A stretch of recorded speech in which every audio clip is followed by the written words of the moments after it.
Today's show is jam-packed with all kinds of information, including we clarify a number of details about the Sapphire Preferred card.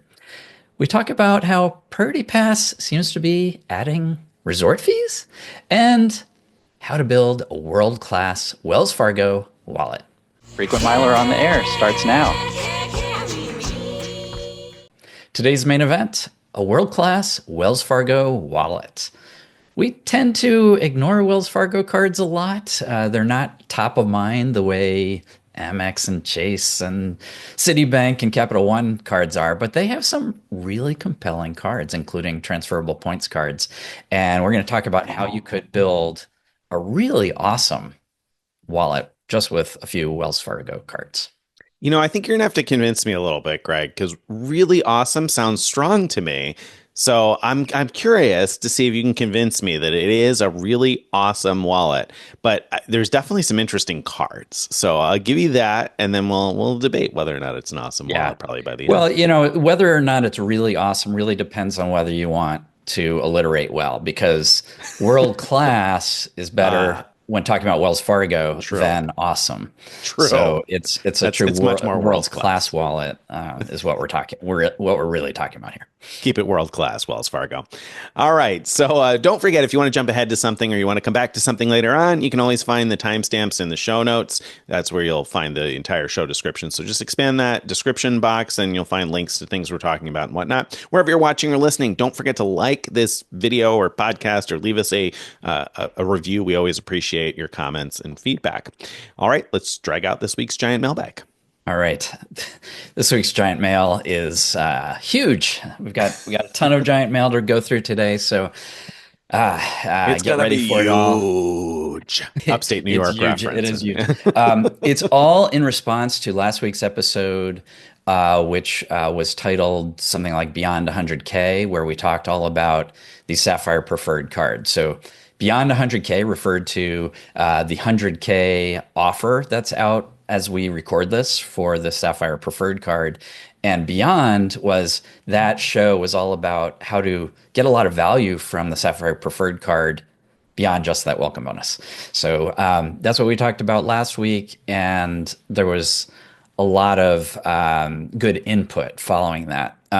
One is not a specific piece of mail, but I just wanted to talk through what we've heard from a number of people from different locations, which is confusion about whether people can apply for the 100K offer right now. So a lot of people already have or have had either the Sapphire Preferred card or the Sapphire Reserve card and want to know, can I get in on this offer now? And so to understand the answer to that, you have to understand two basic rules. One, if you got a welcome bonus on either of those cards, the Sapphire Preferred or Sapphire Reserve, within the past 48 months, then no, you cannot get the Sapphire Preferred 100K offer right now. And that's based on when you received the bonus, not when you applied for the card, not when it was first open. It's when you received the bonus. If you never received a bonus, then you don't have to worry about that. And it has nothing to do with when you close the card either. Sometimes people get confused and think it has something to do with closing, like Greg said, not opening, not closing, just when you receive the bonus. Right. Then the other rule you have to know is you can't currently have any Sapphire card open in order to apply for the Sapphire Preferred card. But that's an easy fix because you can call up Chase and say, hey, can I product change this to a Freedom card? And they have several Freedom cards. It doesn't really matter which one you product change to unless you actually want one of them. So I'd suggest looking into the details of each type. Freedom Unlimited is, I think, a good one for a lot of people. But regardless, they all have their pluses and minuses. The point is, that'll keep your points intact. It'll mean you no longer have a Sapphire card, and then you could just wait a few days and then apply for the Sapphire Preferred. So just a long way of saying you probably can qualify, but you just need to know about those basic rules. One thing I want to add to what you said there is that every now and then when somebody's confused about this, they'll say, oh, but I already have the Freedom cards. That's okay. You can product change to another one. So you can have more than one if you're product changing. You can't apply for a second copy of the Chase Freedom Flex, for instance, but you can product change and have two of them. Yeah, that's a really good point. It used to be really easy to get like multiple Sapphire cards like over and over. And so I have like four Freedom cards because of all the product changing. Right. Now they have that 48-month rule that makes it a much longer process, but it's still possible if you can wait out the 48 months between applications or welcome bonuses. Okay. So that was preamble. Now to read some giant mail. First is from Jenna. She says, I just wanted to thank you for your recent podcast all about the Chase Sapphire Preferred card. I almost didn't listen because I've had the card for years and I think I know how to use it. But it was a good reminder that life changes and it's always good to have a refresher. As an example, I've never paid for streaming, but just in the last month started to pay for Netflix and YouTube TV. I would have never gone back on my own and learned I could be getting 3x by paying with the Sapphire Preferred. So that's cool. Very cool. Actually, my favorite part of that wasn't even that pointer. It was the fact that she said she almost didn't listen and then did and picked up something really good. And the reason that made me smile a little bit is because my introduction to Miles and Points, I went to a conference early on and I almost didn't go to Greg's presentation because I thought I knew everything about what he was talking about. This was well before I became a blogger.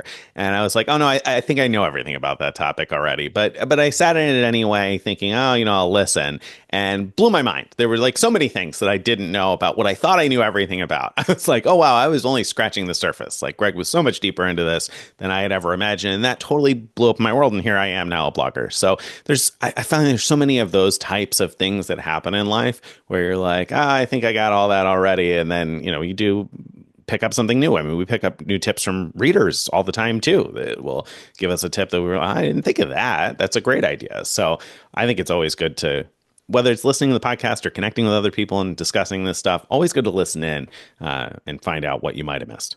Right. Okay. But going back to that idea of using your Sapphire Preferred to pay for streaming, Casey wrote in.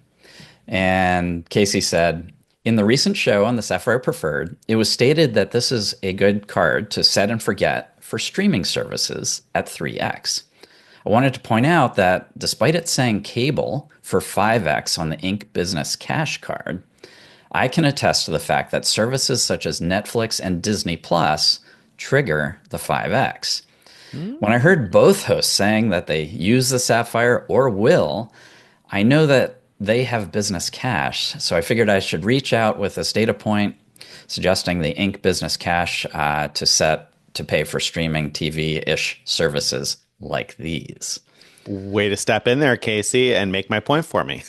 See, we learn all the time. I didn't know that. Yeah. I didn't know that those triggered the 5x. Yeah, I actually did know that, but I forgot about it, and there's a reason I forgot about that. So I used to have my YouTube TV is my most expensive streaming service, and the Inc. cards were not consistently giving me 5x for that. Like I think they sometimes did, but sometimes didn't. Google services are weird like that. I feel like Google Fi also similar. Like sometimes they code one way, sometimes they code another way, right? The Google services are weird. So yeah, so at some point I changed it to some other card and then just kind of forgot all about it. But yeah, for any of the other ones, or maybe it's working now with YouTube TV. It's been a long time since I tried.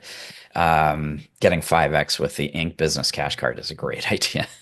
Yeah, definitely, for sure. And anybody subscribing to YouTube TV, I mean, that could be a decent chunk of points over the course of the year. So that's a great tip. I don't subscribe to many streaming services that I'm paying for anyway. There's the ones that get reimbursed by the platinum card. So I don't subscribe to YouTube TV, for instance. So my streaming services spend is really small. So I don't typically think very hard about the earnings on that, but I have an Altitude Go card, and that reimburses X amount every year after you put a streaming service on it so many times. So I put my Spotify on that card. Oh, makes sense. Yeah. Reimbursed for 1 month a year. But I guess I should do the math and figure out if the points would be worth it even more. I got to think about it. Yeah. That's like less than a 10% earning, but it's not bad. Yeah. Okay. Next up is Anna. So before I read Anna's, I want to kind of mention that one of the things we talked about on last week's show was that the Sapphire Preferred gives you free DoorDash, and that DoorDash has for, I'm sorry, it gives you free Dash Pass with DoorDash. That's their subscription service to DoorDash.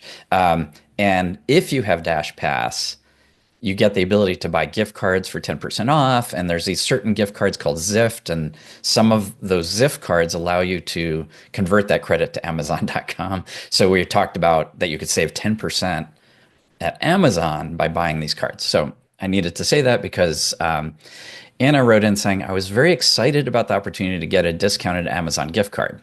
But unfortunately, after purchasing it in DoorDash app and going to the Zift to choose the gift card, no Amazon card was available. I settled on a Home Depot gift card. Also, it's important to mention that it's only worth to buy a gift card of up to $200 as the max discount is $20.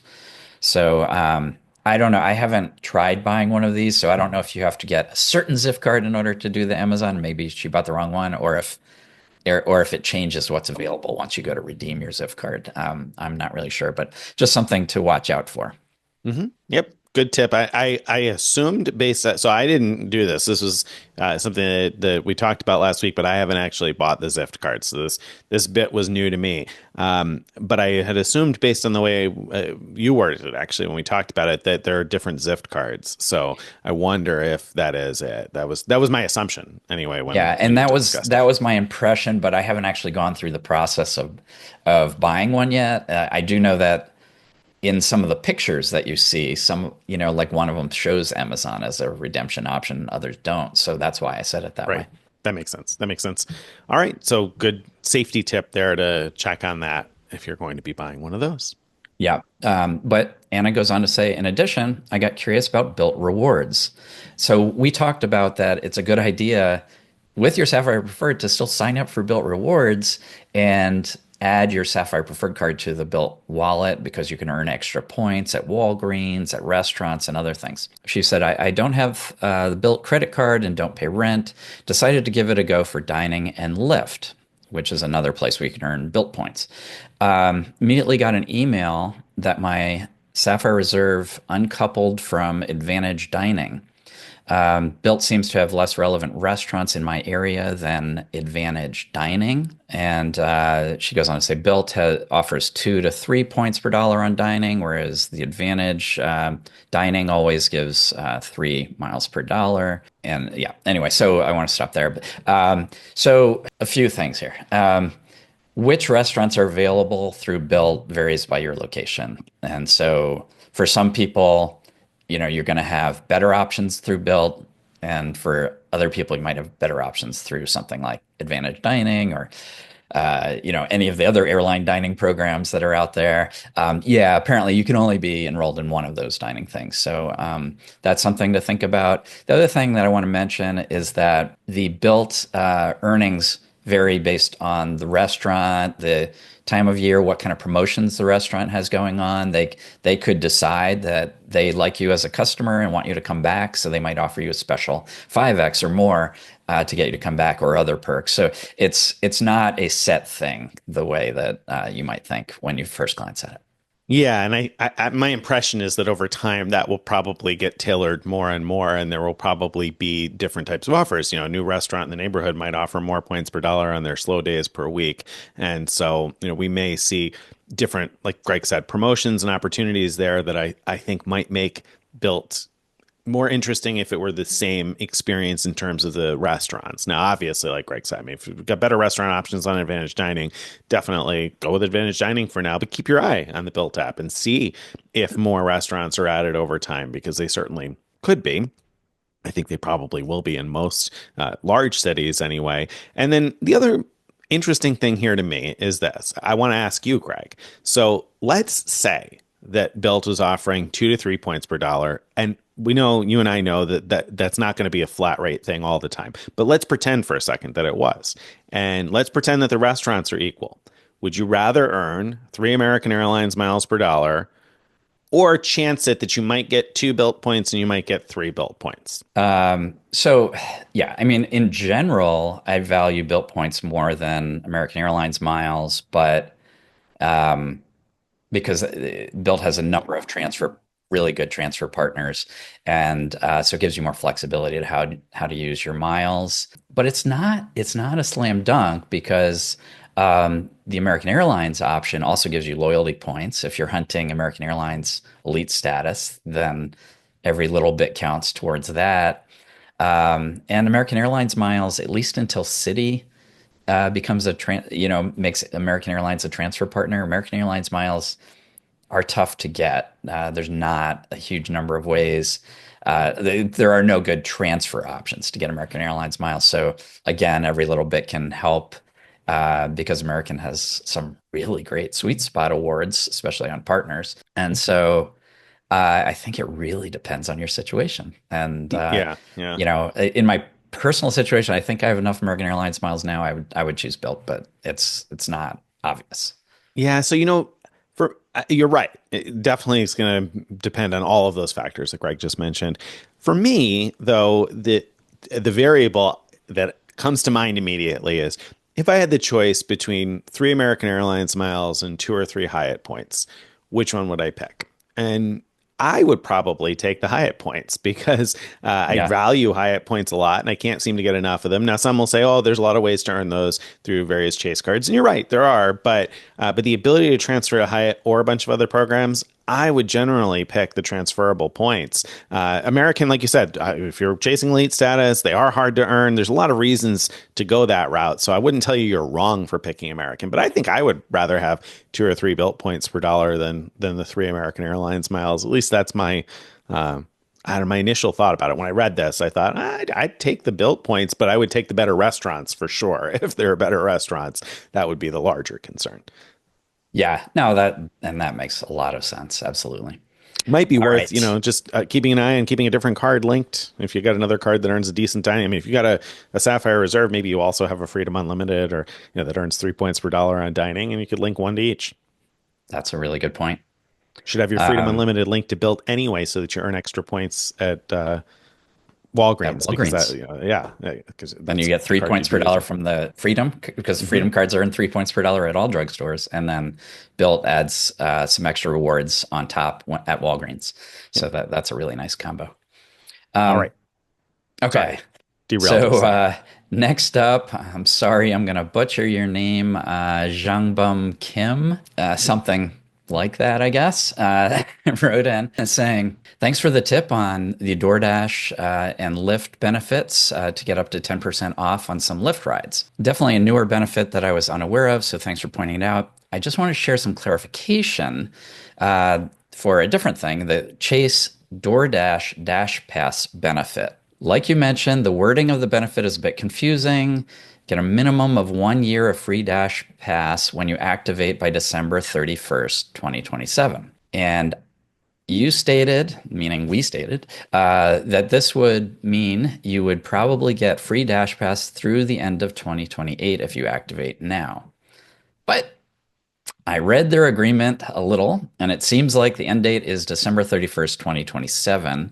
If you activate before December 31st, 2026, anyway, yeah, he goes on to basically show the details of Chase's terms show that, yeah, I had interpreted it incorrectly.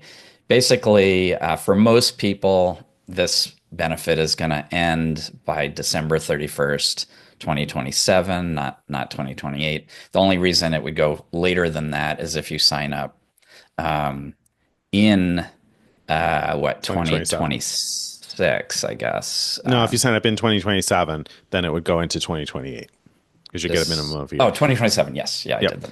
Yeah. Yeah, You know what? This rings a bell now. Now I remember this is the way it was the last time when they first started offering this, it was for a limited amount of time. And now I remember you're absolutely right. That's exactly the way the terms were written before. So yeah, our culpa on that one for not catching that. there you go. All right, that brings us next up to this week's card news. Out in card news this week, on a recent coffee break episode, we discussed the VentureX business offer and whether or not you should get it. But there's an even bigger offer available on the VentureX business card. Yeah, bigger, but not necessarily better. So yeah, just as a reminder, the public offer that we discussed on our coffee break, and I think on last week's show too, is that it's a two-tiered bonus. If you sign up for the VentureX business card, get 150,000 bonus points with $30,000 spend in 3 months, and another 200,000 bonus points after spending $200,000 in 6 months. Okay, well, if you have a Capital One private banker, you can get a bigger offer where the first part's the same, the 150,000 bonus after 30,000 spend. But the second part, instead of only getting 200,000 bonus points, you could get 250,000 bonus points.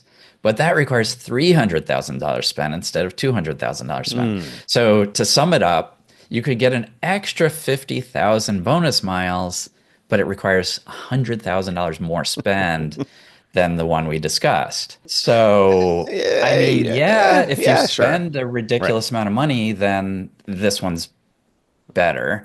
But if you're not sure you're going to complete, if you're sure you're going to complete $200,000 spend in 6 months, but aren't so sure about 300,000, then the regular offer is better. Yeah, yeah, definitely. I would probably be a little bit nervous about going after it because the incremental benefit is small. It's good. I mean, if you got a business where you're spending a lot of money, then it does seem to make sense. If you're only going to have one credit card anyway, or you're spending so much that you can do this plus a bunch of other stuff, which is the case for some people, then it seems almost like a no-brainer. But I would wonder if the friction point might not be how much Capital One will let you spend each month. Because, I mean, this is a card that I think it has a flexible spending limit. Is that right on the VentureX Think business, or does it so. have a credit? Yeah, I can't recall off the top of my head, but at any rate, it'll be a function of how much Capital One actually lets you spend, which is going to Yeah. change over time with your history. But I might be nervous. Are they going to let you spend the 50K a month? I mean, maybe they will, maybe they won't. I guess it depends on what kind of credit lines you have and your credit and your business and all the rest of that. But Yeah, I, I don't I know if I have would to gamble. assume I have to assume that if they approve you through a private banker for this offer, Then they that they're going would to be expecting, you just three spend hundred that thousand much. dollars spend in 6 months, and Yeah, maybe. Hopefully. I mean, we've seen issuers sometimes, like with regular credit cards, issue comically low credit limits now and then, as compared to the spending requirements. So I don't know. It's not. Don't get me wrong. That's not the common, thing that happens. But I would wonder anyway because I don't know. But I guess if you got a lot to spend, it might not hurt to try. I guess. All right. Let's so there's that. Let's talk about something else. Let's talk about being Bonvoid. Who has Bonvoid us this week? yeah, we've got a number of contenders here for the Bond Void of the Week award. So Citibank has sent emails to some people about how the thank you rewards program is going to be changing the transfer ratio for certain programs, and the one that most of them that are changing that we're aware of at the time of this recording are for the no fee cards, where there's a handful of transfer partners that transfer at poor ratios anyway. So those are getting a little bit worse. I'm not worried about that one because I don't recommend doing that anyway in general. But for those who have the one of the premium cards, the City Strata Premier, the old Prestige card, the old Access More card, where most transfers are 1-to-1. Starting July 27th, transfers from Thank You Points to Emirates is going down to uh, 1 to point 0.8. So 1,000 City points become 800 Emirates points. Bummer. That stinks. Yeah. That's too bad. Although, th- go ahead. What are you going to say I about was it? going to say this I almost thought. ought to be under what crazy thing? Right. Well, Because yeah, yeah. because Go ahead. everybody transfers 1-to-1 to Emirates. So Yeah. Citi has like other transfer partners where they have like better than others transfer ratios, but with this they're taking the one where like virtually everyone transfers 1-to-1 and saying no, we're going to give you less. All What's right. going on? I have a different take on it. Okay.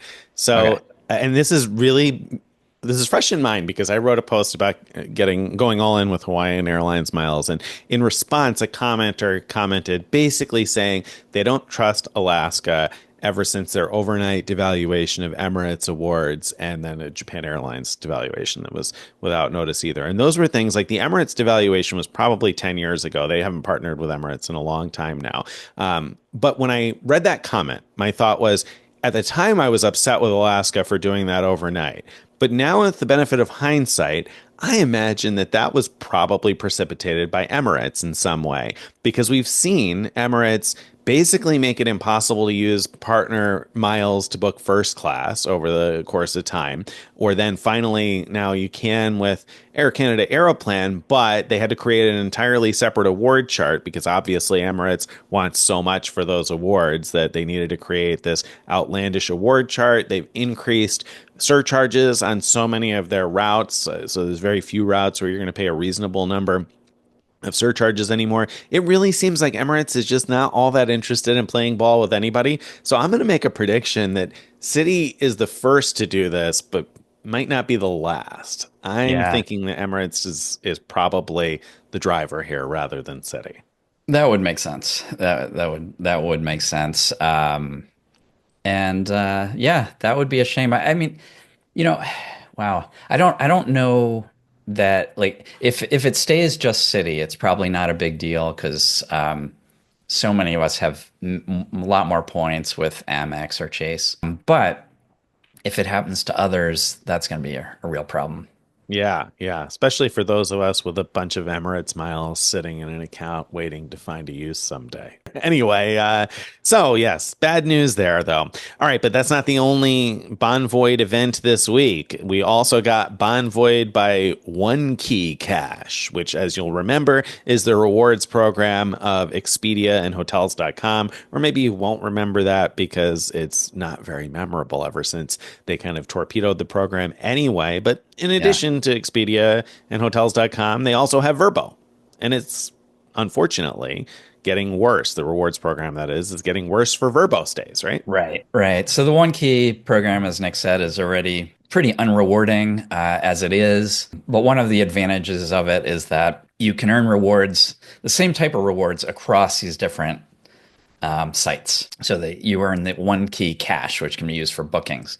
Um, and so with VRBO, you now won't earn anything unless you have elite status with one key, and then you'll earn a little bit if you have first tier and a little bit more if you have second tier. It shouldn't, it was already so low. I don't think it ought to move the needle for anyone as to whether they pick to book through VRBO. I mean, you should have other things in mind about like the total price, maybe what other rewards you can get clicking through a portal or whatever, but it's just such a small rewards thing anyway. I don't really care. Yeah.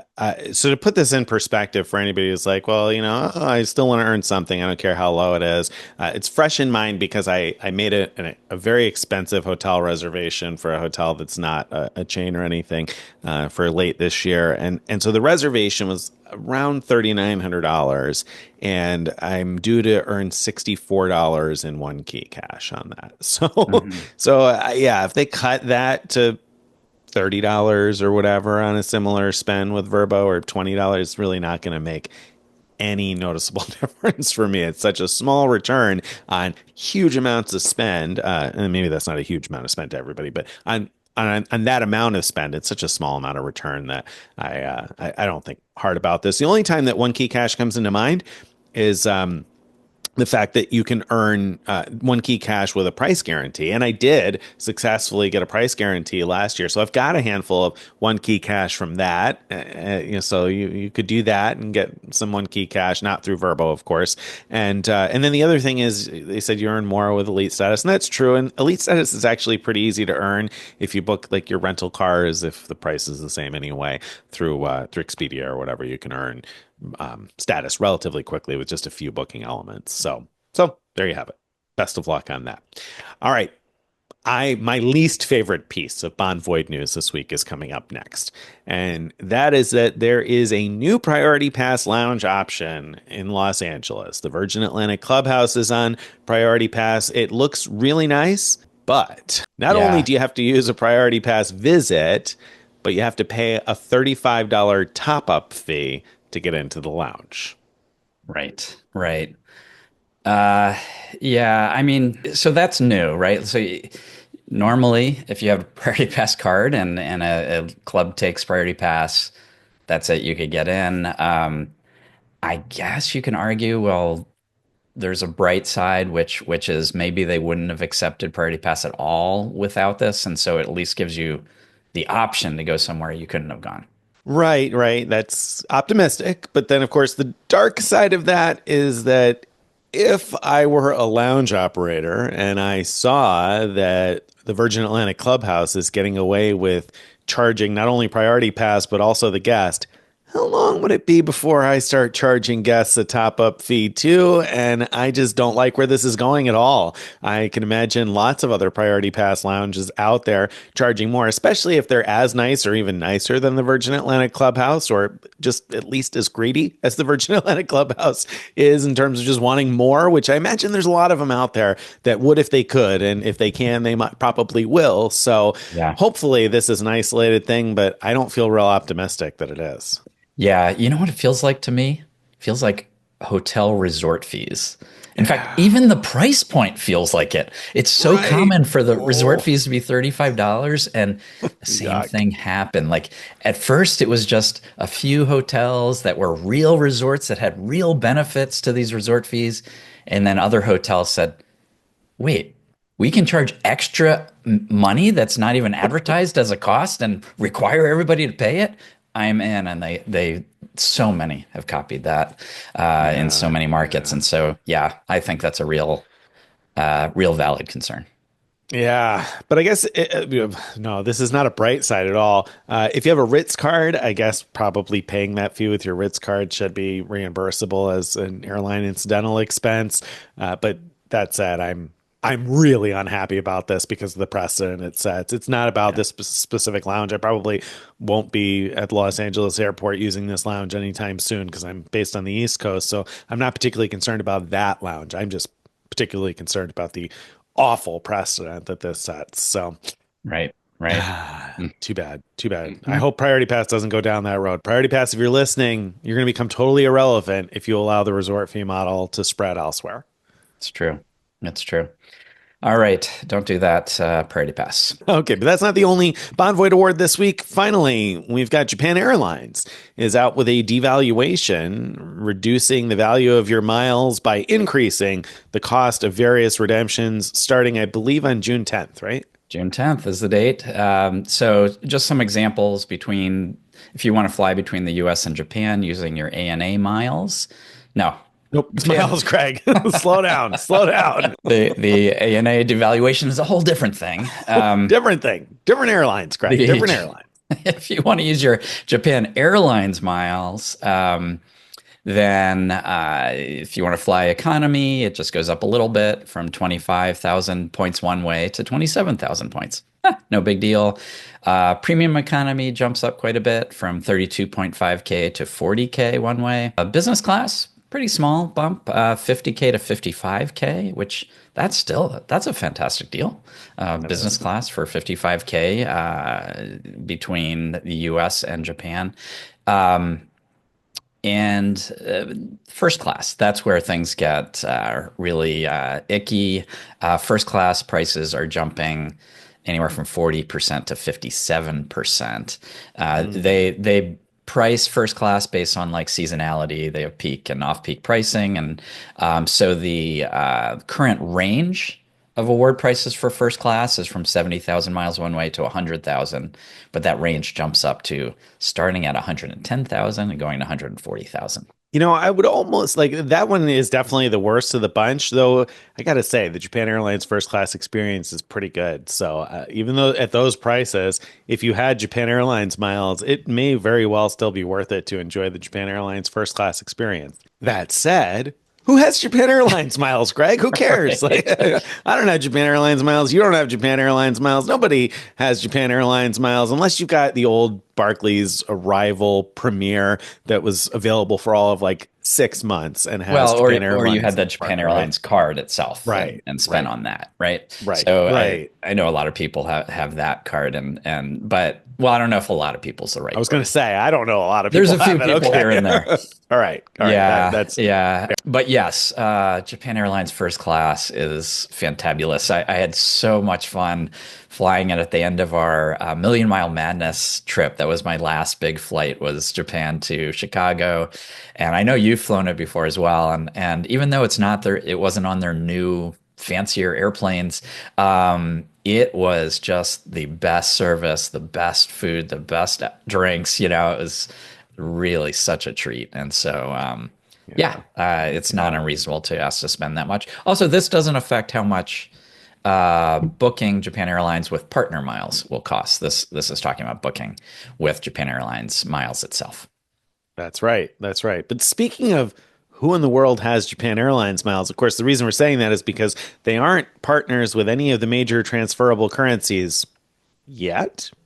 So Yet. let's talk about awards, points, and more. Why did I say yet? Because some people noticed that Bilt was kind of randomly showing an option to transfer one-to-one Bilt points to Japan Airlines. That's been taken down, but you can. It seems like a good bet that that page wasn't designed in error. Like, it'd be pretty tough to accidentally create a page if there wasn't a partnership in the works where this is going to be possible. So we're all assuming that we are going to be able to transfer Bilt points to Japan Airlines sometime soon. Hopefully, yeah. We don't know anything more about that than anybody else does, apart from the fact that some people saw it. So hopefully, it wasn't just a test, but hopefully a test for something that's going to come. So fingers crossed on that, because that would be cool. Even though it's relatively hard to collect huge numbers of Bilt points. As Greg just said, you can fly business class to Japan for 55,000 miles one way. For a lot of people, that'll be the points they earn just from the rent over the course of a year. So it'll be interesting if you'll be able to. I think it'll be exciting. Hopefully, we can cross our fingers, but we don't have to hope to be able to use miles to book Japan Airlines with something new, because this week JetBlue and Japan Airlines launched the ability to use their miles to book awards with either program. So you can now use your JetBlue TrueBlue points, it's relevant for most listeners to the show, to book Japan Airlines flights. Is it a good value? Yeah, as we record this, or at least as last we noticed what the prices were, they had very good pricing for especially like business class, for example, to fly Japan Airlines with JetBlue points. But the reason I phrase it all that way is we've seen this happen before, where they've come out with a partner, the award pricing looks great, and we rave about it, and then guess what happens? They destroy it. Yeah. So yeah, so that's a bummer that we don't know what the pricing is going to be long term. But how about the availability? It's kind of tough to get Japan Airlines business class It is. availability, right? Yeah, it really is. And if you can find it, you can also book with other One World. You can book with One World partners. JetBlue is not a One World partner; they're just a sort of a separate partner. So there's a lot of options for booking Japan Airlines when it's available to partners. I don't think that they're more available to JetBlue than to other partners. I don't know that for sure, though. I don't know that for sure yet either. So if they were, then obviously that would be more interesting. But if they're not, then you can still book Japan Airlines business class for a good number of American Airlines miles, a good deal there, or Mhm. Alaska miles for a good deal. So you've got some options right now anyway. So I wasn't blown away by this, but it's really good news for people who have a lot of JetBlue points, because for years, JetBlue points had a more or less fixed value. And as they continue to expand these partnerships and you're able to book awards on other carriers online, I think that really increases the value of having JetBlue points. Even if the redemptions aren't great, you've at least got more options than you did for a long time with your JetBlue TrueBlue points. Yeah, you really do. They have quite a few partners now, and so that's pretty exciting. I mean, because if Yeah. you're especially like me, if you signed up for a JetBlue card when they had a big welcome bonus, and you've had points sitting around not knowing what to do with, suddenly there's quite a few partners that you can use them on. And Seats.Aero is really good at showing availability of those flights. So it makes it really easy to find where you could use JetBlue points. Very good. Speaking of new uses of points, and back to Bilt here, Bilt has launched a new partnership this week, not with Japan Airlines, but rather with Southwest. Bilt rewards points can now be transferred one to Southwest Airlines.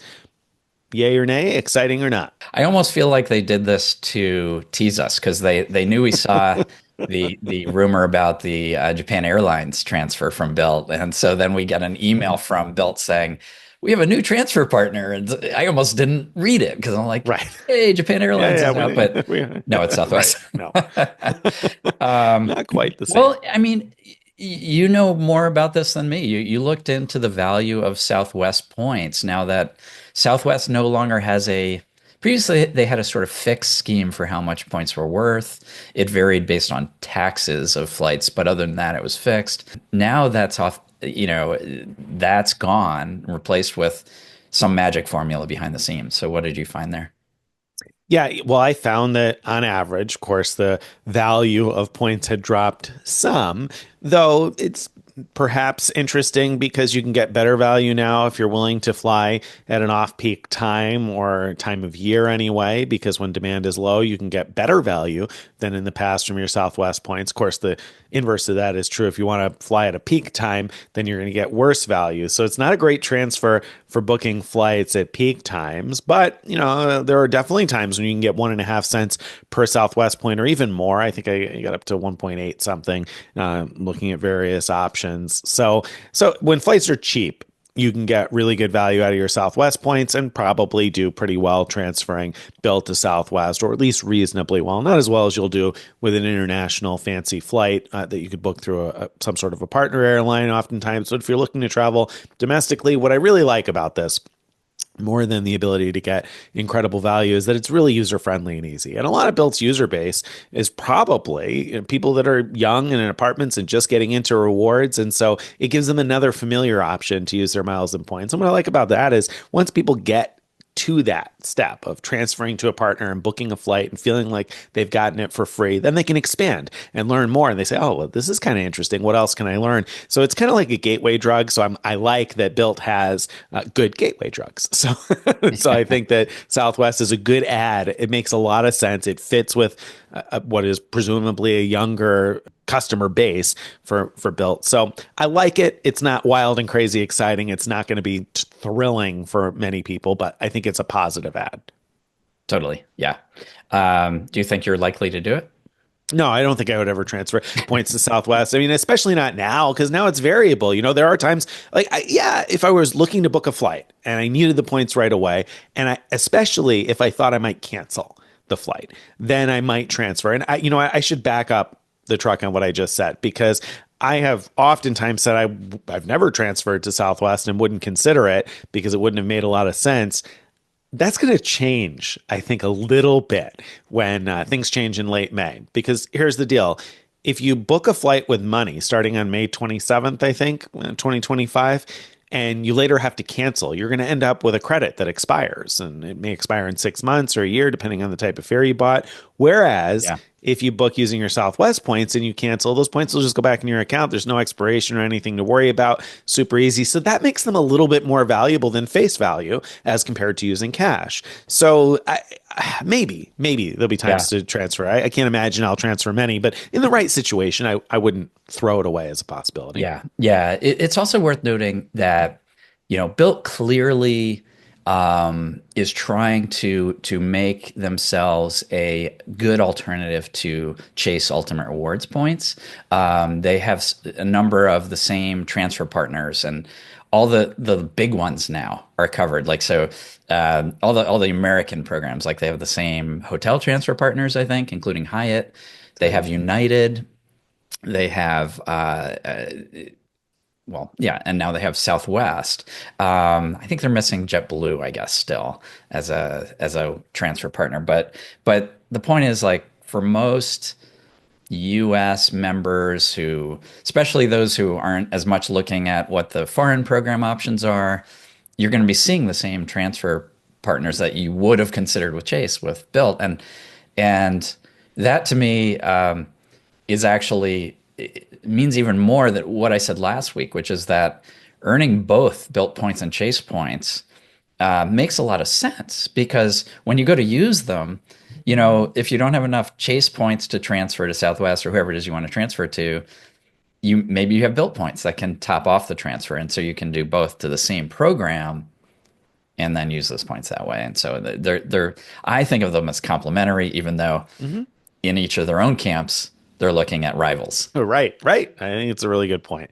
All right, but that's not all the Bilt news. Also out in Bilt news this week is that you can now pay your student loan using your Bilt points. What kind of value do you get, and is it a good deal? It's a fixed 1 cent per point value, which compared to paying your rent, which gives you something like zero point 0.6 cents per point value. So, It's a great deal compared to that, but no, I wouldn't recommend this for most people because you can get 1.25 cents using it to pay for travel. You get 1.5 with paying your mortgage, I think it is.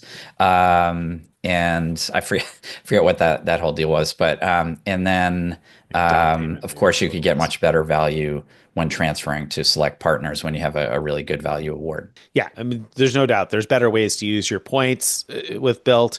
On the flip side, if you would have considered using them to pay your rent or to pay for Amazon purchases or to buy the chess set, then you'd be better off using them at 1 cent each to redeem against your student loans. It's not a great use. At the same time, if you're earning most of your Bilt points at 3 points per dollar, let's say, then you're essentially turning them into 3% back on those categories or types of purchases, which, if you're using Bilt dining and you're like, it's an extra 3% back. I don't know. I think it could be a not horrible use, but it's obviously not the best use by any stretch of the imagination. So it's not one I would recommend as a first or second or third option, like Greg said.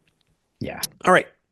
Next up, United. United MileagePlus is showing more awards after you change your settings to a foreign country. This is interesting. So people started reporting that you would see more availability of partner awards, including business class on some partners like Singapore Airlines that doesn't typically release space to partners if you changed your settings from US dollars or from being located in the US to, what is it, Canada, right? In Canadian dollars? That's the example we saw online. Yeah. So at the top of your screen, when you're in a browser on a computer, you see the default for most of us. So it'll say English dash US dollar. If you click there, you can change it to English dash Canadian dollar. And then you'll see different results. I haven't played around with this much, but it's worth noting that it goes both ways. So I before the show, I looked up one example. I searched for one Lufthansa flight, and I saw it available with U.S. dollars, but not Canadian dollars. So yeah. Interesting. Interesting. Well, and I also saw a comment from at least one person saying that they tried to book some of the Singapore seats and that it appeared to be phantom space, at least the ones that they had tried. So I don't know what kind of issues you may run into there, but I think this is a good tip in general that sometimes you'll see different results if you try to adjust website settings. Now, I wasn't aware of this particular thing, but I have seen at times in the past different prices on cash tickets changing the country or using different versions of the hotels.com website, different countries, different currencies. Sometimes the prices can come out better. So it's a good tip to play around a little bit sometimes if you're looking for a slightly better deal or maybe expanded award availability. I don't know how well that's going to work, but it's an interesting tip nonetheless. Yeah. And I'm backing up to our Bilt conversation. Okay. You can't pay your mortgage yet with Bilt points, It's a down payment, but right? you can make a down payment Yeah. on your home and get 1.5 cents per point value doing that.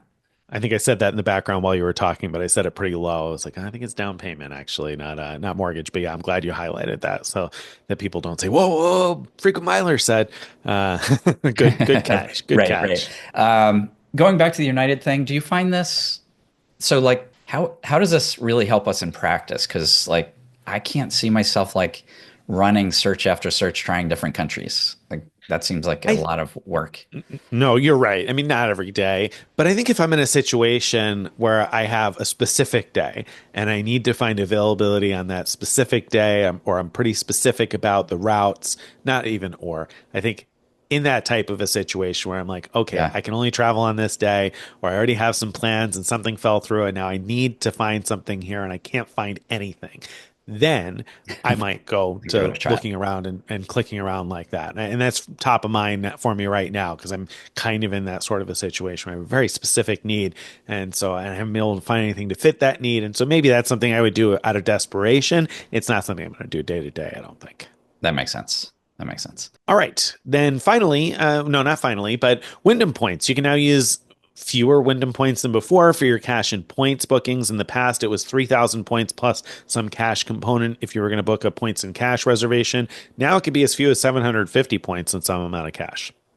Yeah, but it's definitely worth comparing to the complete cash rate, whether it makes sense at all to do that. Because I've seen cases where, switching to points and cash, the cash component can be as much or more than the straight up cash rate. So just be careful about that before you do it. But yeah, if you have a small number of Wyndham points, it might be worth, you may be able to save some money that way.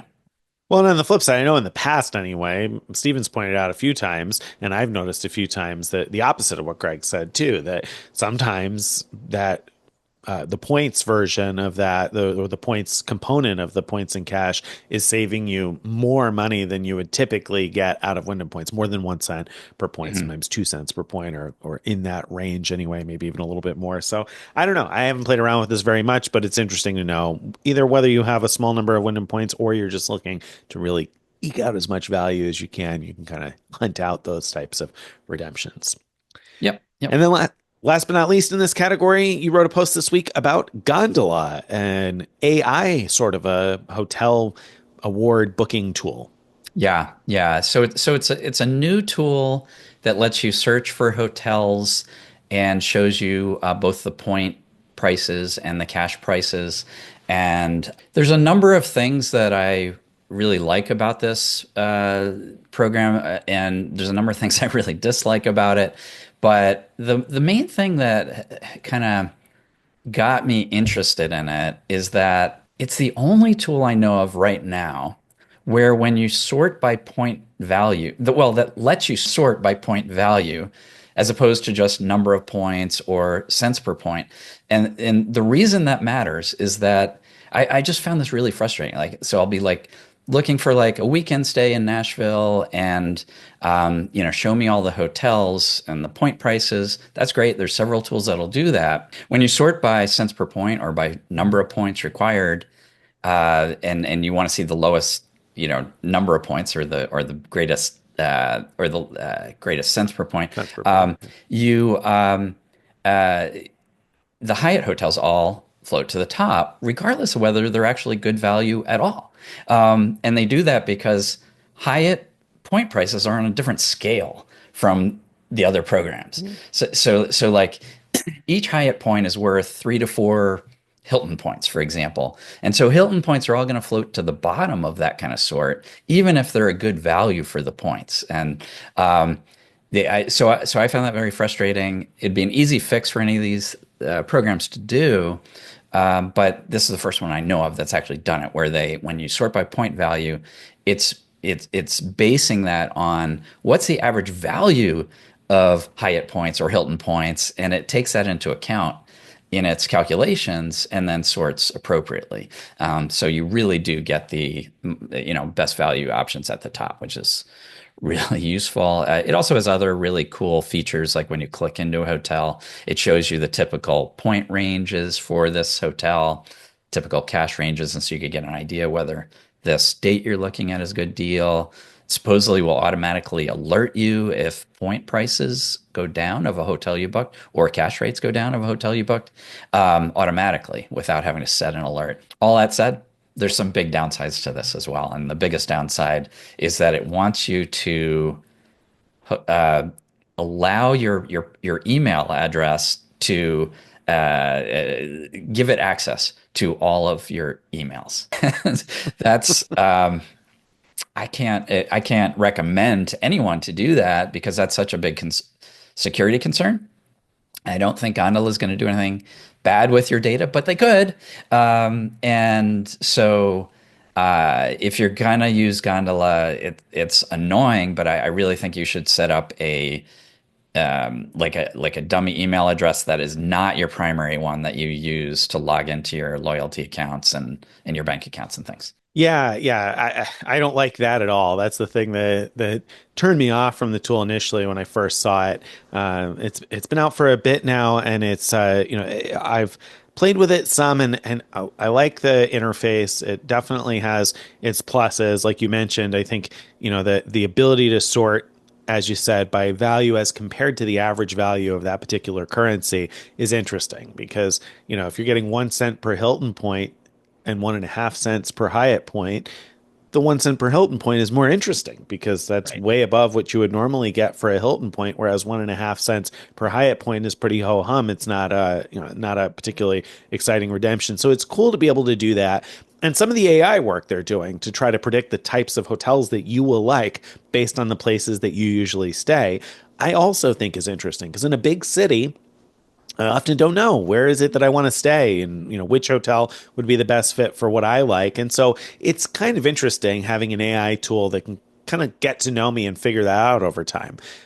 Unfortunately, it really creeps me out that if the AI tool is any good at that, if they have access to all of my email, what Yeah. else are they going to figure out about me? And who else is going to get access to that? Not only who else are they going to give access to it or what are they going to do with it, but like if somebody gets into their system, how much data is given up there? I don't like that idea. And I wouldn't allow something to crawl through my primary email. So I didn't love that very much. And they tout the ability to earn gondola rewards and hotel rewards, to book through them essentially and still earn your hotel rewards and earn rewards through gondola. And initially I was excited about that until somebody pointed out to me that, well, actually, you could just go through a shopping portal and do better, probably, than the 2 to 3% back that they give. So there's not even really an advantage there. So, yeah, I mean, I think the tool is interesting in its ability to sort. I think they'll probably continue to improve it. Hopefully, one of the improvements that they make is some other way to do it than crawling your email. I think if you were able to just forward the emails you want to, kind of like trip it, Yeah. then it would be a totally different story. Then I'd be Yeah, much more excited. yeah. I think they should offer the ability to do that as well as to maybe connect to your reward wallet account if you have that set up. And There you go. Yeah. I think those two options should both, give them what they need to give to make the service useful without the security concerns. So Yep. Yep. Very good. All right. That's Gondola. All right. Let's get into this week's main event. We had like a full show already, and we haven't even gotten to this week's main event. main event time. A, a world-class Wells Fargo wallet. Wells Fargo Well done. has some interesting stuff going on with their cards, and it's possible to build a really compelling wallet out of their cards. Now, I'm not saying that I'm going to do it necessarily. We'll talk about that at the end, but we're going to talk about what Wells Fargo has available, how you could build an incredible wallet, and then we'll debate whether it's worth us doing.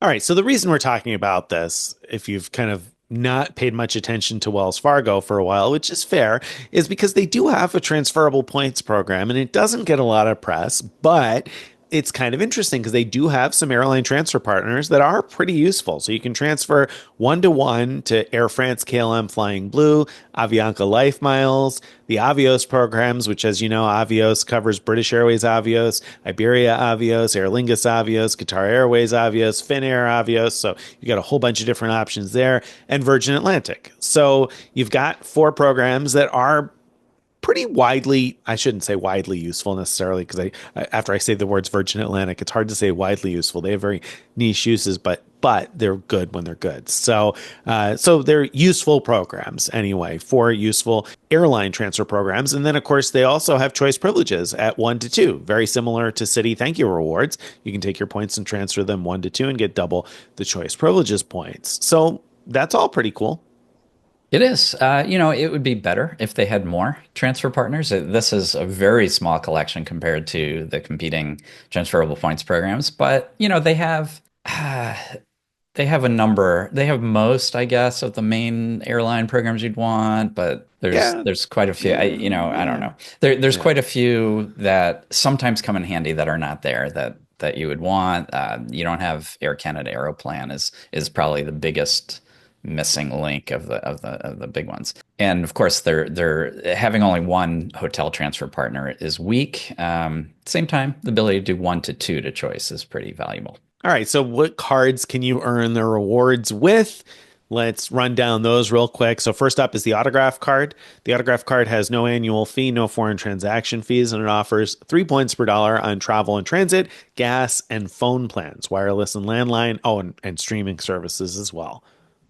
Yep. And that's pretty good, for no annual fee. And so Citi cannot say so Citi, they have no annual fee cards that earn thank you points, but in order to make them transferable uh, to most of their programs or at the good rates, you have to have a premium card. And so that ability to transfer one to two to choice privileges, for example, Citi can't do that without an annual fee. So Wells Fargo can.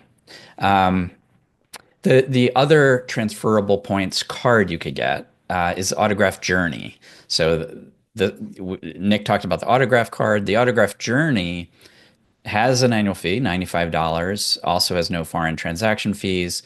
It'll give you a $50 annual statement credit with $50 or more spent on airfare. So that's super easy to get $50 back. So you can almost think of it as a $45 card if you're going to use it for travel. And it'll give you 5 points per dollar at hotels. That alone is great. Yeah, it is. Four Yeah. points per dollar for airlines, three for restaurants and other travel. So you're getting a minimum of 3 points per dollar for travel, more than that for airlines and hotels, and then 1 point per dollar everywhere else. So those are the cards that directly offer transferable points. But they also have some cash back cards, and they give you the ability, just like Capital One does, you can move your cash rewards to a card that earns transferable points, and that way they become transferable. Yeah, so you get access to a number of additional cards. The cashback cards, none of them have an annual fee, right? Yeah, so none of them have an annual fee. That's a good thing. They all do have foreign transaction fees. That's a bad thing. So you're going to want to leave these at home when you travel internationally. There are two options for getting 2% cash back everywhere. There's the Signify Business Cash card and the Active Cash card. So, which is better really depends on whether you want a business card or a personal card. And the nice thing there, you're getting, if you also have one of the autograph cards, you are getting basically 2 transferable points per dollar for all your spend. Then they have the Attune card. What can you tell us about the Attune card? The Attune card offers 4 points per dollar in some really random places and 1x everywhere else. And when I say really random places, it's interesting because you don't know what's going to code exactly under the 4x categories. There are things like self-care, which could be your gym membership, could maybe be a spa, place where you go for a massage, barbershop, etc. 4x sports, recreation, and entertainment, which again can really encompass a lot of different things. Sure So can. between the self-care and those things can really be a ton of different stuff. I mean, what might categorize as entertainment? That's going to be a pretty broad one there. And recreation, if you do, well, I think I looked up in there somewhere like paying for your marina fees for your boat would count under recreation. So, I mean, if you've got a yacht, you should be using the Attune card to pay for your marina fees, probably. And 4x on planet-friendly purchases, whatever that means. Apparently, it includes EV charging stations, public transportation, buying secondhand items and vintage items. I guess if you're going to like a secondhand shop, Yeah, you'll yeah. get 4x. It's really kind of a weird thing. But when I dug through this in a post, and I found things like Disney tickets should count as entertainment, for instance, and earn 4x on this. And if your kid does like dance lessons, for instance, that was something dance studios was covered under, I can't remember which one, whether it was self-care or sports and recreation. But there were a number of those types of things where I said, wow, there's probably some people, some families out there with pretty big expenses that would otherwise go on bonus that could potentially earn 4x on this card. Yeah, it's really astounding how big the list is. And so what we're going to do is at the end of the show, after we've done the question of the week, is Nick is going to read through all of the details of what is supposed to count for Forex as fast as he can, and that'll be sort of our Fancy. our swan song for today's show. But moving on for within the main event, we're not going to do that right at this moment. Now let's put it all together. So here's how you can build your compelling Wells Fargo, no, your world's class Wells Thank you. Fargo wallet. Wow. Yeah, I can't miss that alliteration opportunity. Wait, we need a word that starts with A, that means opportunity instead of saying alliteration opportunity. Ooh, yeah. Alliteration something. I Anyway, know. All right. opportunity. There you go. No, that doesn't work. Oh Okay, boy. back to the Oh wallet. boy. All So, right. so here's what you could do. You could get the autographed journey card to get anywhere from 3 to 5x for travel and 3x for restaurants. You could also get the autograph card to additionally get 3x for gas and phone plans. Then you could get the Attune cashback card to get 4x just about everywhere ish else, sort of. Sort of. And for the places where the Attune card is not giving you 4x, you could use either the Active Cash or the Business Cash card to get 2x in all those remaining places. So you're getting a minimum of 2x everywhere up to 5x and 4x in A many, lot many, of many places. A random bunch of places things. for a Bunch of weird things. total. Now, none of these Uh-huh. have annual fees except for the autograph journey card for this wallet. So you're just paying that $95, but remember, you're getting $50 back as long as you spend at least $50 on airfare each year. $45 for a pretty much world-class wallet. That is the compelling thing to me, how cheap this is. Yeah. Because, Citi has long had probably arguably the best cheap wallet. Yeah. I say that with a little hesitation because I guess Capital One, you could go no annual fee at all and have transferable points, but you wouldn't be able to have this 2x base earning. And I think the thing is here, like as compared to Citi, when you take out the fewer transfer partners angle, this is really good. I mean, it's 2x minimum, and you're going to earn 3 or 4x or even 5 in a lot of Right. popular categories. Now, there's Right. a little asterisk there because the Attune card, if you don't know that you're going to earn 4x, you might earn 1x. And so that's a little tricky in terms of making sure that your whatever your chosen use is going to actually code it 4x. That might do a test purchase of some sort if it's going to be a very large expense to make sure you earn 4x and not 1x, in which case you'd rather use your active cash or whatever it may be you're using for 2x there.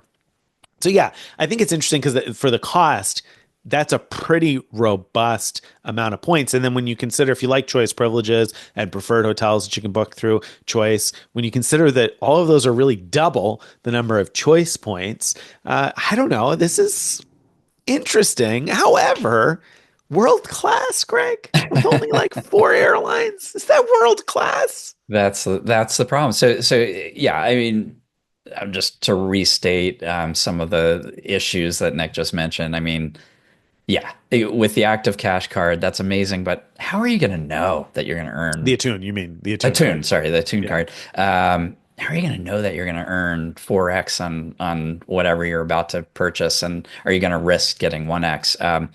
The transfer partner list is so small, and so it's going to be a real bummer if you want to transfer to some program that's commonly available through other transferable points, but not through this one.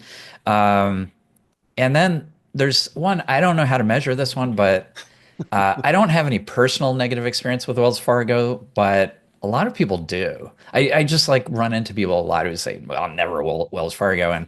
And so if you're in that camp, then that's obviously a negative for this kind of wallet. But aside from those things, I mean, But aside from those things, Aside from those things, aside from those small this is things, an that's awesome wallet. Otherwise, no, I mean, the truth is it could be a very good wallet. There's no doubt. And if you're someone advanced enough to know that you'll be able to get great value out of these particular programs and or you're collecting a lot of other transferable points, but you really want this to be your everyday wallet, and then you'll earn some points through welcome bonuses, through other programs or referral bonuses or whatever it might be that you use to earn some points and others. I could see the use for this. I'm really disappointed that Wells hasn't added more transfer partners and really surprised, frankly. I thought for sure that we'd see a new transfer partner like every other month out of Wells when this thing launched, because I figured, A, they're not going to realistically try to compete with just 4 airline right? programs.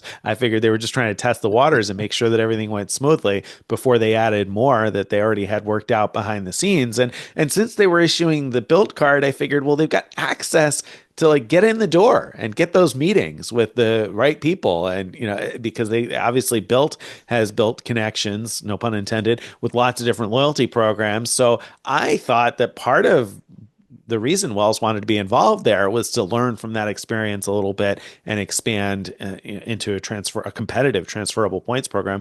At this point, if you were going to recommend a single transferable points currency to somebody, I just can't see how it would be Wells. This is a great wallet, but I wouldn't tell somebody to only collect Wells Fargo points. Wait, so what if Wells Fargo came to you and said, "I'll give you $10,000 to get rid of all your other cards and just use this handful of cards"? No way. No way. Absolutely not. Like it would take way more than that. Which I think $10,000. is what if they came to Frequent Miler and they're like, we'll give you $10,000 to do an episode on the world-class Wells Fargo wallet. No, like we wouldn't do that. It's not it wouldn't buy me getting rid of my other miles and points. It wouldn't buy a Right. So, I positive mean, link. obviously you can't do it because of your job, but imagine you didn't have this job and they said $100,000. I'm going to give you $100,000, but you and your wife have to get rid of all your other cards. This is it. And you can't then like go behind our back and start signing up for cards again. I mean, I guess there's a price for everything. I don't know that even 100 would do it though, Really? because like, well, I don't know. Like I probably took $100,000 worth of trips last year if you were to take the cash prices of everything. And it wasn't all with those 4 airline programs, And not that I mean, I guess I could continue to earn some miles and points through like the American Airlines shopping portal or whatever. But yeah, I don't know as though that would be enough for me long term to give up everything else. Yeah, I mean, it'd be great for a year or two, but after a couple of years, I don't know, because I don't. When's Avianca Life Miles going to destroy their program? I don't know. And when they do, Wells doesn't have any other Star Alliance partners. And same thing with Avios. Like I know you like Avios a lot. I'm not as enthusiastic because I don't very often find amazing uses for my Avios sometimes, but it's pretty rare for me. I don't end up using many Avios most of the time. So that's not my preferred One World program. So I'm like, it's good. I think you're crazy. Not $100,000. That's a lot 100. of You'd money. take it? You could You'd take buy, the 100? you could for other programs that you care about, you could wait till their points are on sale. You could buy a And lot of buy them. points with $100,000. Can you cash out these points at 1 cent each? Can you move points to cash? You move cash to points, but can you move the points to make them I cash? don't know. I'm guessing not, but I'm not sure about that. I don't actually know for sure either, but Yeah. yeah, maybe. Yeah. It would be pretty tough though. I admit to like that's a lot of money though. I think But you're talking tough. I think you're talking tough. Like, how many, like, you're going to want to fly something that you can't fly with your Wells Fargo points, like, yeah. within a year, I would think. I mean, it's a good set of partners to start. And I was enthusiastic about it in the beginning because I was like, oh, they're paying attention. They Yeah. know that these are good programs for people who are enthusiastic about miles and points. They're trying to appeal to us and they're going to expand to get the masses later on. They never did. Like, Right. get with it, Wells, expand. Yeah. Yeah, Then totally. I'd be way more excited about Yeah. this. What do you think So about their transfer bonuses that they run? the transfer bonuses? Yeah, I don't remember any either. Yeah. Uh, I was looking around here for a hint from somewhere because I haven't heard of one. And yeah, I mean, it's I'm just, gonna, I'm gonna look it up just to be sure. I'm gonna check our page I, on I don't recall a complete Wells list Fargo of transferable points partners. We keep a history table.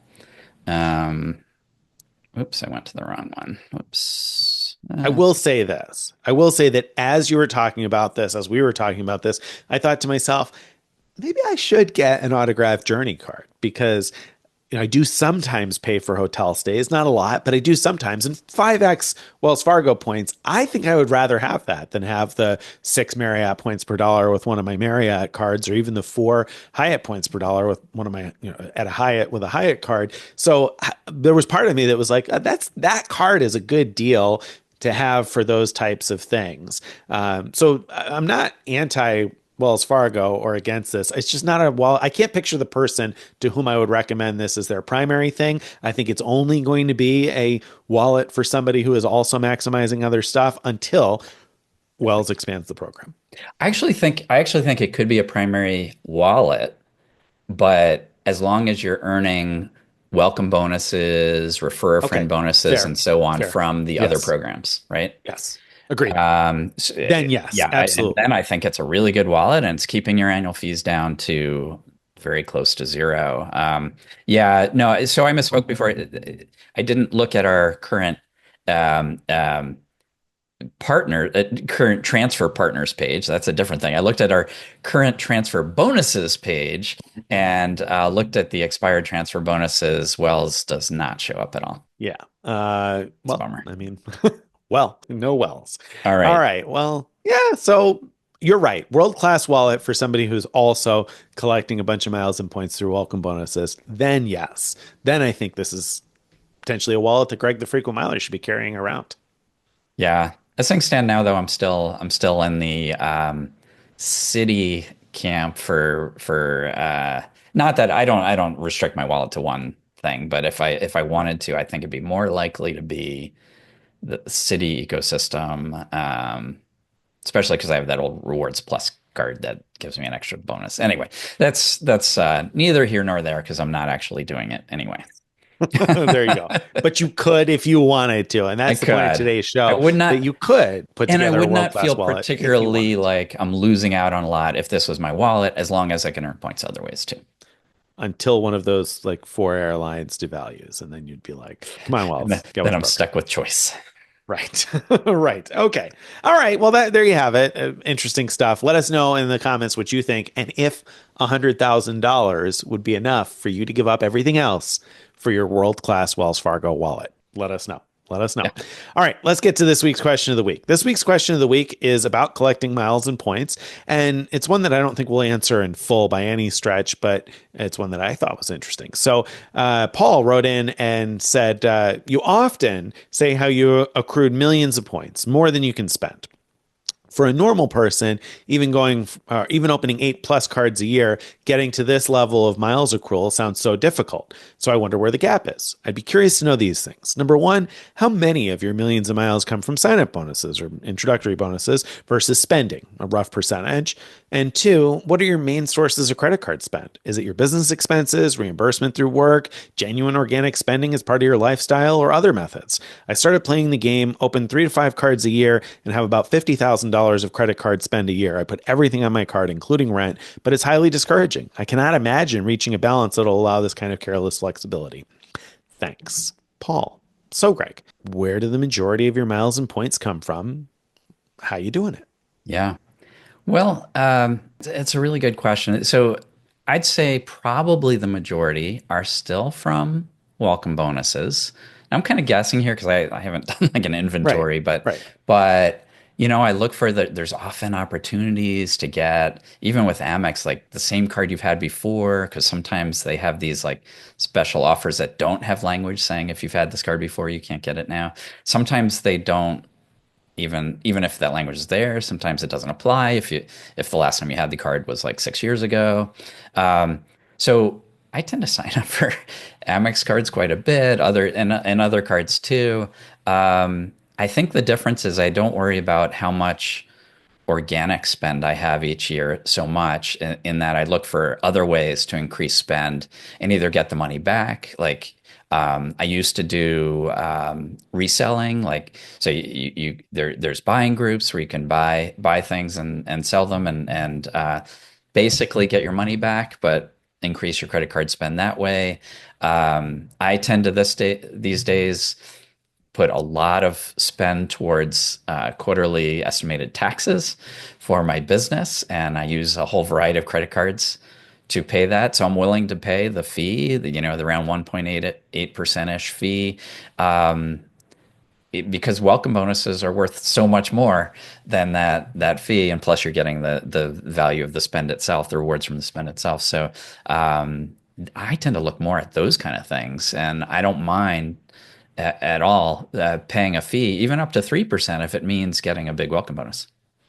Yeah, that's a good point. And but one thing like that, but on a smaller scale for me, because I don't have Greg's quarterly estimated tax payments to make, that I did recently was my Blue Business Plus, or my wife's one of our Blue Business Plus cards was offering 15,000 points when you add an employee card and spend $4,000 on the employee card. That's a targeted offer. Not everybody's going to have it, but it was on my cards or in my wife's cards for up to 5 employees on the Blue Business Plus. And so $4,000 spent on a Blue Business Plus would ordinarily earn 8,000 points. Plus, this was a 15,000 point bonus. Then on top of that, there was also an Amex offer on that card for spend 23,000, get 6,000 more points. And so if I did 5 employee cards, then that'd be $20,000 in spend.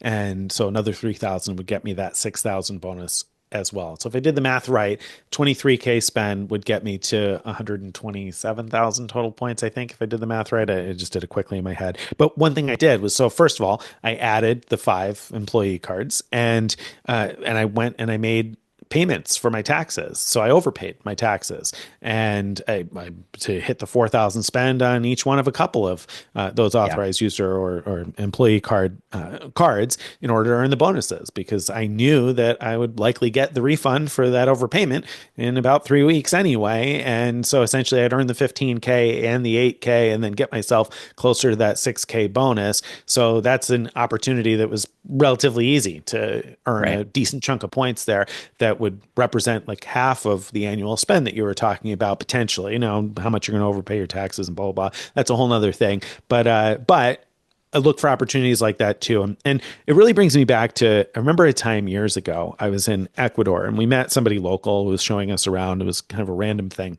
And our Spanish wasn't very good.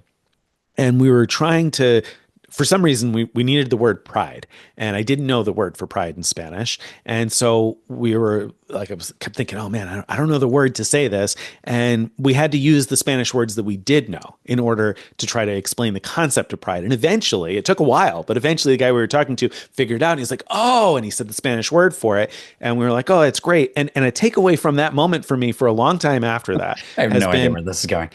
Not to focus on what you can't do. Because when you're focusing on that word you don't know, you still don't know it. It's not going to help you. Like if I sat there saying, I don't know the word for pride, I don't know the word for pride, I don't know where then I'm still not going to know the word for pride. Instead, I focused on the things that I do know and said, okay, well, how can I creatively explain, the feeling when you're a parent and your kid does something really good? Like that was, I think, how we got to pride. And so my point in the connection here is that people often look at it and say, I only have 50K to spend a year. I don't know how you're doing it.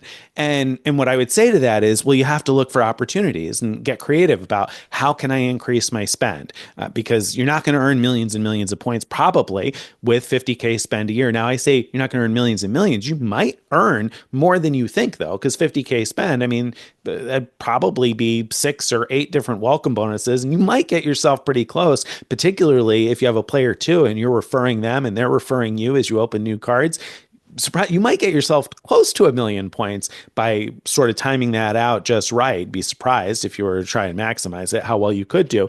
But you got to look for the other opportunities and say, okay, well, what else is going on? I just recently opened a new Amex Business Gold card because a family member's doing a renovation and I knew they were going to be spending a bunch of money on the renovation. I said, hey, can I pay some of that and you'll pay me back? And we earned a welcome bonus in one shot making a purchase for somebody else in the family. Now, your family might not be doing a renovation. Don't focus on, oh, well, I don't have that. Focus on, well, okay, what other opportunities like that might exist where I can pay for something and get paid back for it? So I would tell you that most of my points still come from welcome bonuses, like Greg said, or from those like authorized user bonuses or from referral bonuses. And that's not just from being a blogger. Obviously, some of it is in terms of referral bonuses, but my wife and I refer each other. and earn a bunch of points that way each year as well. So if I'm going to open an Amex card, my wife refers me so she can earn 20 or 30,000 points depending on the card from which she's referring me. So there are a lot of different ways to do it. And instead of focusing on, I only have this and I can't do that, focus on, okay, well, where can I find an opportunity to spend a little bit more? And that's not always easy, but if you look around and see, well, what can I do to spend a little more money? Then you might find those buying groups and things like that. Recently, I've been buying gold and reselling it. That's something that a lot of people have been doing from Costco as of late, and that's one of the many different ways to increase spend. Now, there's a whole list of risks that come with buying groups and buying and reselling things, so that's not the answer for everybody. But the point is, there are opportunities to increase your spend. And we do have a post about ways to increase your spend and an entire show where we talked about ways to increase your spend. And I should have had the episode number ready for that specific show. Hopefully, it'll be in the show notes where we'll have a link to that show where we talked about ways to increase your spend in order to earn more and more rewards so that you can earn those welcome bonuses that you want to earn. Because with 5 or 6 or 8 welcome bonuses a year, I bet most people could take the 1 or 2 trips that most people probably take per year and cover them pretty well with their miles and points. Obviously, Greg and I have to focus on earning even more miles and points so that we can demonstrate all the various uses. So we look for even more opportunities than the average person probably needs to, because the average person probably needs a smaller pile of miles and points. And really, with that 50K spend, you might earn enough to be able to take the trips that you want to take. I think that is an amount of spend that could generate the right number of miles and points depending on the travel that you want to do. Yeah. Okay. 2 things. First, Okay. that the episode number is 197, 13 ways to increase credit card spend and get most of it back. Second thing, it's real easy. Get 1,000,000 points a year by using your Attune card Wells Fargo Attune card to lease your yacht. I just saw that boat leases are one of the categories. So there you go. Get 4x on that, and boom, you've got 1,000,000 points a year. There it is. There it is. Greg Something got it. Everybody could do. Everybody, lease your yacht, pay for it with the Attune card. Done. That's a great example. Speaking of the Attune card, thanks for bringing us back to that, because I think it's probably. Oh, no, before we even get to that, I guess. First up, I got to say, if you've enjoyed today's episode and you like to get more of this stuff in your email inbox each day or each week, you want to go to frequentmiler.com/subscribe. Join our email list, follow us on all the various social media, join our Frequent Miler Insiders Facebook group where you can ask questions like these all the time and get them answered. And wherever you're watching or listening, don't forget to give this show a thumbs up. And if you have a piece of feedback that you'd like to be considered for a future mailbag or for a question of the week, you can send that too. Send it to mailbag@frequentmiler.com. Now, stay tuned to listen to Nick read the full list of Forex categories for the Wells Fargo Attune card. Too much build up here because I have not practiced this at all. So this is not like something that I this is my first look at it. So I don't know how this is going to go. We'll see. Just do it. The Attune list. Here we go. The various things you can earn 4x on. Self-care, which includes beauty and barbershops, gym memberships, fitness studios, health and beauty spas, massage parlors, sports, recreation, entertainment, which includes artist supply and craft shops, camera and photography supply stores, hobby toy and game shops, photo finishing laboratories and photo developing. Who's doing that these days? Saving, networking, fabric, and piece goods stores. Wow, I got tripped up there. Gardening and floral, including florist supplies, nursery stock and flowers, nurseries and lawn and garden supply stores, other recreation and leisure activities, including aquariums, seaquariums, dolphinariums, and zoos, amusement parks, billiard and establishments, bowling alleys, cruises, carnivals, and fortune tellers, dance halls, studios, and schools, public golf courses, recreation services, not elsewhere classified, sporting and recreational camps, tourist attractions and exhibits, trailer parks and campgrounds. Under pet care, we've got pet shops, pet foods and supply stores, other miscellaneous services, sports and recreational equipment, include bicycle shops, sales and service, boat rentals and leasing, marinas, marine services and supplies, motor home and recreational vehicle rentals, sports and riding apparel stores, sports and riding apparel stores, sporting goods stores, sports and live entertainment tickets, including bands, orchestras, and miscellaneous entertainers, commercial sports, professional sports clubs, athletic fields and sports promoters, ticket agencies and theatrical producers, streaming music, movies, and books, which includes bookstores, cable and other pay television, digital goods media, books, movies, digital artwork, images, music, DVD, video, tape rental stores. What? Blockbuster's been gone a long time. Large digital goods merchant, motion picture theaters, music stores, musical instruments, pianos, and sheet music, record stores, and planet-friendly purchases, which includes antique shops, used merchandise, and secondhand stores, bus lines, EV charging stations, local and suburban commuter passenger transportation, including ferries, passenger railways, Amtrak, Brightline, etc., and other transportation services, including Citi Bike, Lime, Uber, Zipcar, etc. Wow, good job. For anyone still listening, have a great day. Okay, there we have it.